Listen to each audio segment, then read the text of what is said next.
สวัสดีค่ะทุกคนวันนี้เราจะมาสอนระบำตะลิกีปัดค่ะท่าที่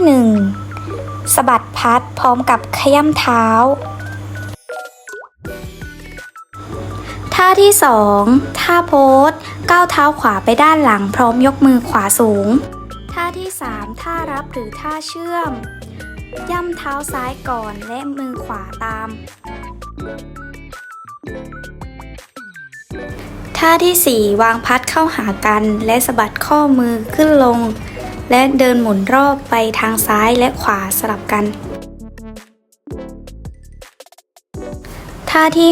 5มือด้านในอยู่สูงมือด้านนอกอยู่ต่ำจิกปลายเท้าและโยกสะโพกตามจังหวะทำเหมือนกันแค่เปลี่ยนฝั่ง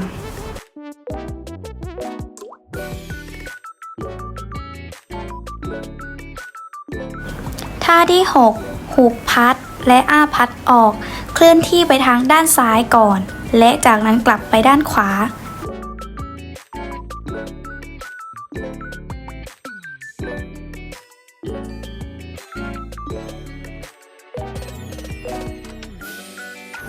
ท่าที่7ก้าวเขย่งหน้ามองไปทางมือสูง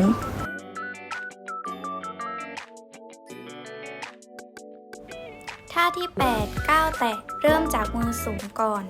หลังจากนั้นเปลี่ยนมาเป็นมือล่างและใช้พัดด้านในหมุนรอบทำสลับกันซ้ายขวา4 ครั้ง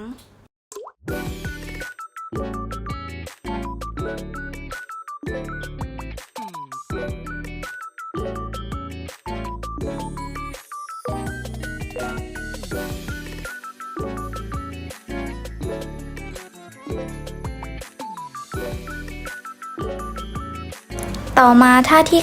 9ใช้ขาก้าวและแตะใช้พัดเข้าออกตามจังหวะเพลงท่าที่10ใช้พัดหุบพร้อมขาและหัวฝั่งเดียวกันทำเหมือนกันแค่เปลี่ยนฝั่ง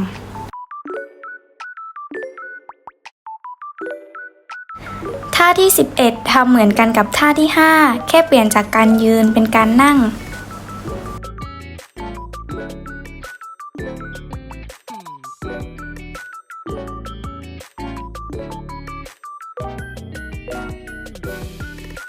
ทำเหมือนกันแค่เปลี่ยนฝั่ง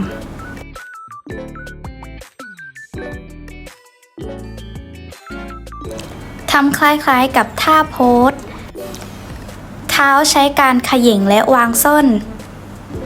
พร้อมหมุนรอบตัวเอง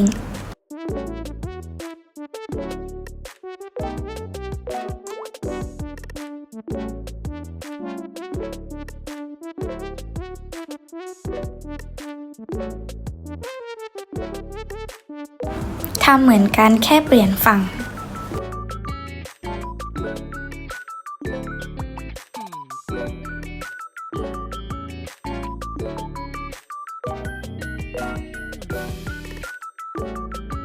ท่าต่อไปใช้พัดวางด้านบนและด้านข้าง